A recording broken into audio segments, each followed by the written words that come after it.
Good afternoon, folks, and I just love talking about this topic. It's the ending of Mass Effect 3, the worst ending in storytelling history I could possibly think of. So people at thegamer.com did an interview with Chris Hepler, and they broke it down into several articles. This is just another one that they talk specifically about Mass Effect 3's ending, how it came about, and the people involved. Now, Chris wasn't technically on board all the way with the project. So Chris was mainly a writer there, and how he got going was that he wasn't working on the series at the start. He wasn't part of the team. He did some design work. He did some play testing. So he was just a general all-around guy to help out. And of course, he had feedback during development for the first game, which is exactly what you want. You want a guy like Chris doing hard science fiction storytelling and going, okay, this needs to be fleshed out. We need a codex. We need this kind of information to be given to the audience to know what's going on. Now, he had a much more active role in Mass Effect 2 with the codex, the galaxy map, and doing the Cerberus Daily News Initiative. So he was the guy doing all those daily SMS-like stories every day until Mass Effect 2 to 3 came about. So by the time Mass Effect 3 rolled out, Hepler was writing EDI, Thane, Citadel missions, and was generally considered the project's lore master. So this is the guy who was on the writing team, and he sort of knew all the stuff, all the history, all the characters, what they did, why they acted the way they did. This is kind of normal in projects to have a guy who just knows everything. And it should have every project with its creative video game stuff or design or a movie. You need the guy who knows everything. And that was Chris. This is one of the reasons why we respect Chris so much, because he had the hardcore knowledge. He was the guy trying to say, we got to do more hardcore science fiction stuff since Mass Effect 1. Anyway, here we go. So I've already talked about this before, but I'm going to reiterate. The ending relies on space magic, and the lead writer, gameplay designer, and executive producer all just embraced that and owned it. Any sufficiently advanced technology and all that, they wanted and got a really big decision that affects the whole galaxy. If you give it a moment's thought, none of the three options are perfectly moral. For the right answer for everyone, destroy may not solve the problem of AI and organics. Control rewards the Reapers, even synthesis, which is harder to get than the other two, and sounds like it'd be a permanent peace. Basically violates the galaxy's bodily autonomy without consent. So that part, I think, works. It's like, oh, thanks, Chris. Did it satisfy the fans? Hell no, not at first. Okay. So this is his general idea. Like, yeah, this is what happened. It's horrible, but it worked for what it was. So then he talks about the actual plots that were dropped. So explains the fans had observed several hints throughout the trilogy that pointed in completely different directions.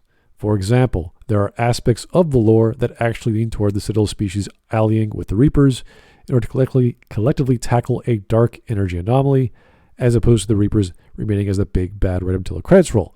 And this is what we learned from Haystrom when we went to go save Tally. They were doing tests on the sun to say, why is it dying so quickly? Why is there so much dark energy? What's going on? That plot line was just thrown at the door. And this came from him. This came from Chris. So if he says there is lore to back up a dark energy anomaly and only the Reapers can save us from, it certainly exists. So this was going to make the Reapers look like we are doing something beyond your comprehension. The thing we learned about in the first Mass Effect, when Sovereign is pretty much the most intimidating thing you've ever heard. And he's telling you, this is beyond you. You are nothing to us. We are doing this and because we say so. And this was leading up to that reveal.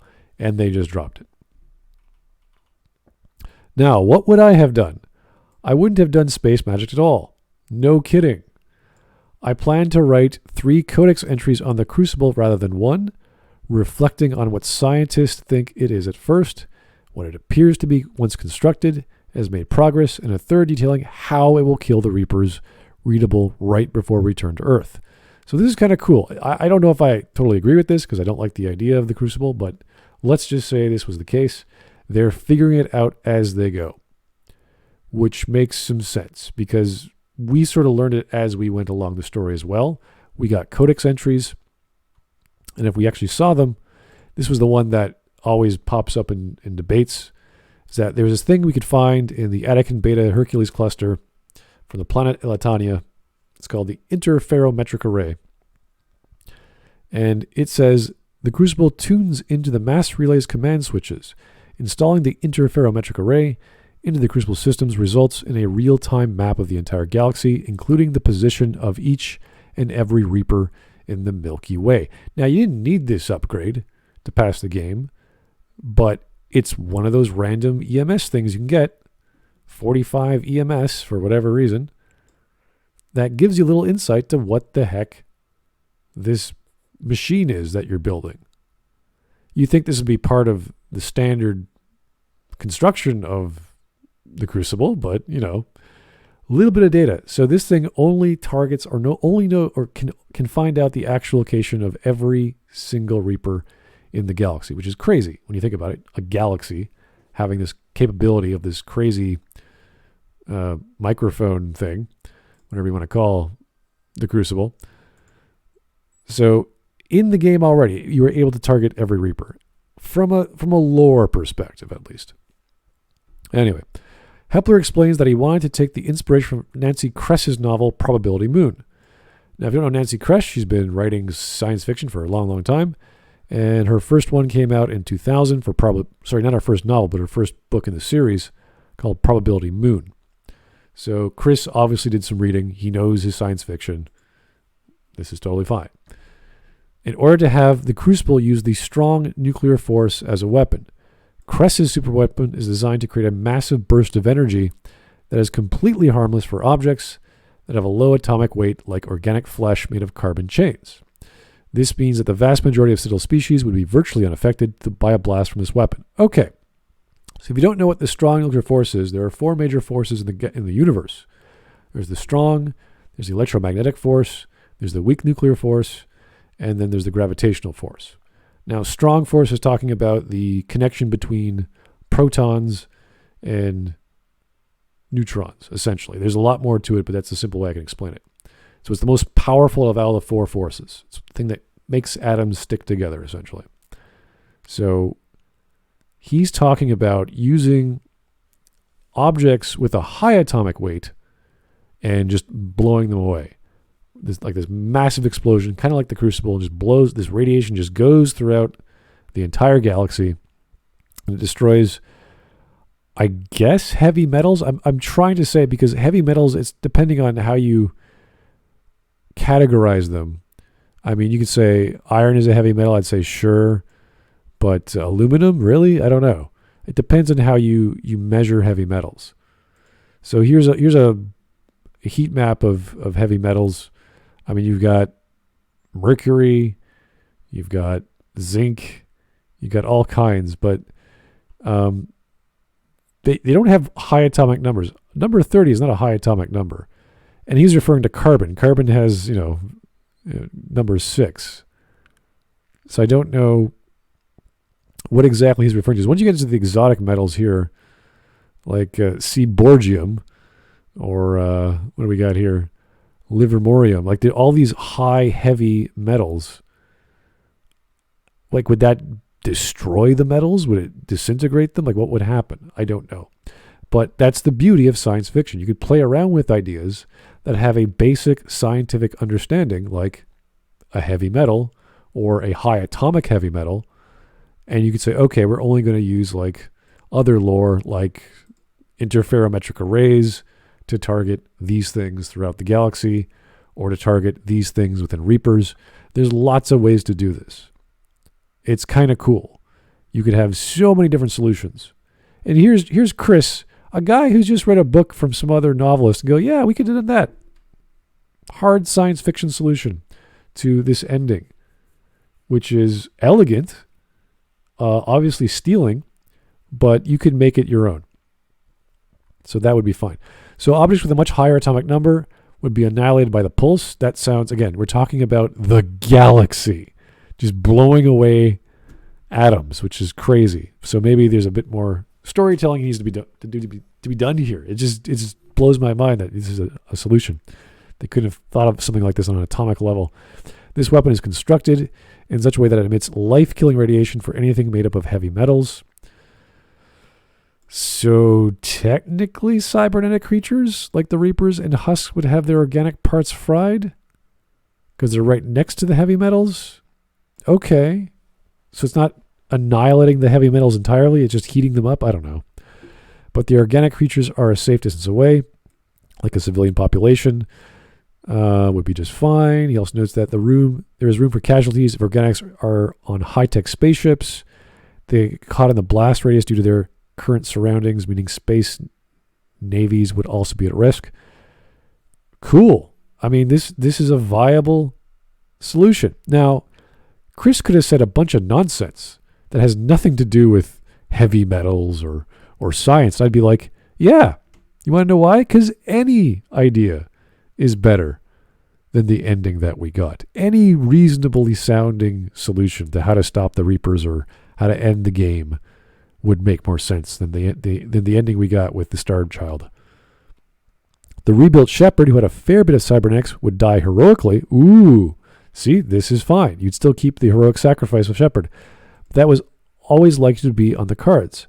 In talking with Anne LeMay, another writer on the project, we theorized that the metal most likely to be the atomic weight cutoff point was niobium, which today is used in piercings and surgical implants because it doesn't rust.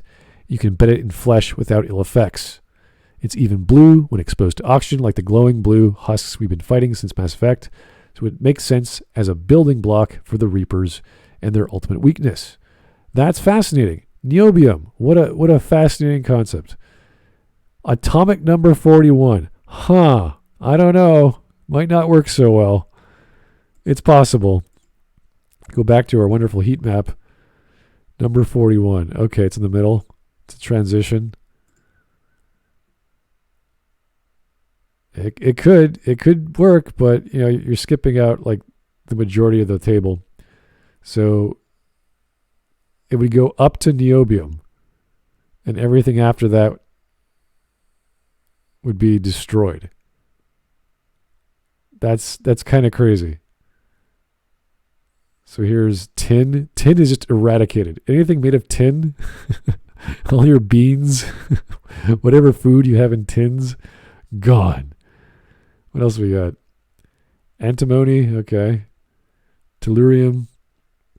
We can keep going, but like this is like crazy ideas on top of crazy ideas. Use iridium. Gold. All your gold, gone. Just any really expensive circuitry or geothermal, gone. Astatine, okay, all sorts of oh my god, all the noble gases. Well, that's a gas, not a metal. So yeah, lots of stuff would just be annihilated, or at least vibrated, or whatever it would do. So what happened? Unfortunately, Hepler never got to pitch his ending. Interesting. Why not? What was stopping him?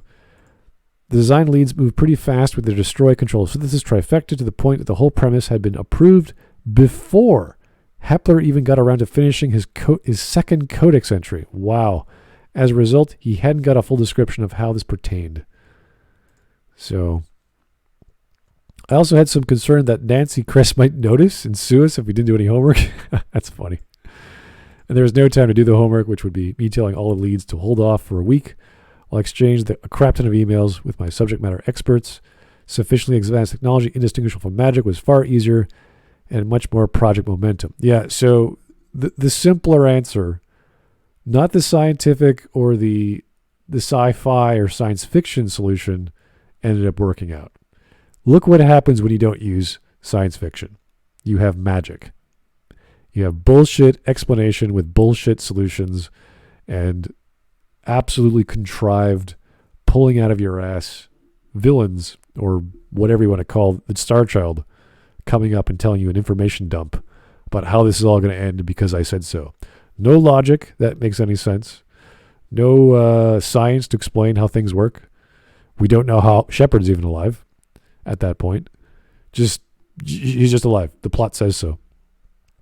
I recycled some of the strong forces of weapon tech into Reaper infantry weapon, the Black Star. Oh, that thing.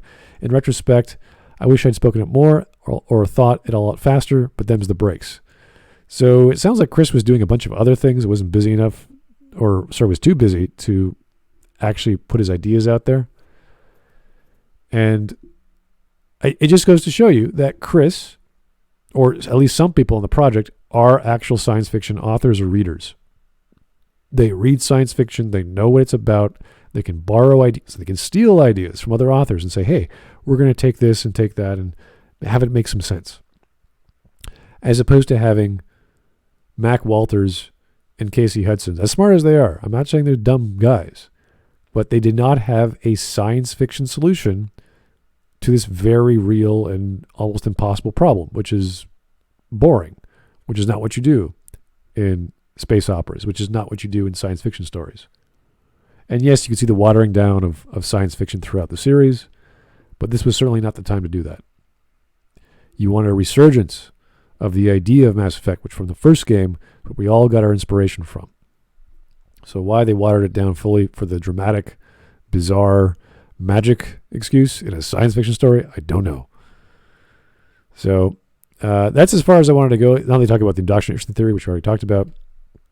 Anyway, this needs to be restated. We weren't that smart. I think Chris is smart. He's sufficiently smart to be the lead writer for Mass Effect. Instead, we got Mac Walters. And, well, that's history. So, anyway, guys, thank you for listening. Hope this didn't drive you nuts a second time. But I'm glad Chris is around to tell us the stories. Because we'd be pretty angry if we learned the stories from Mac, because there's really nothing for Mac to tell us behind the scenes what went through his head. So, have yourself a great day.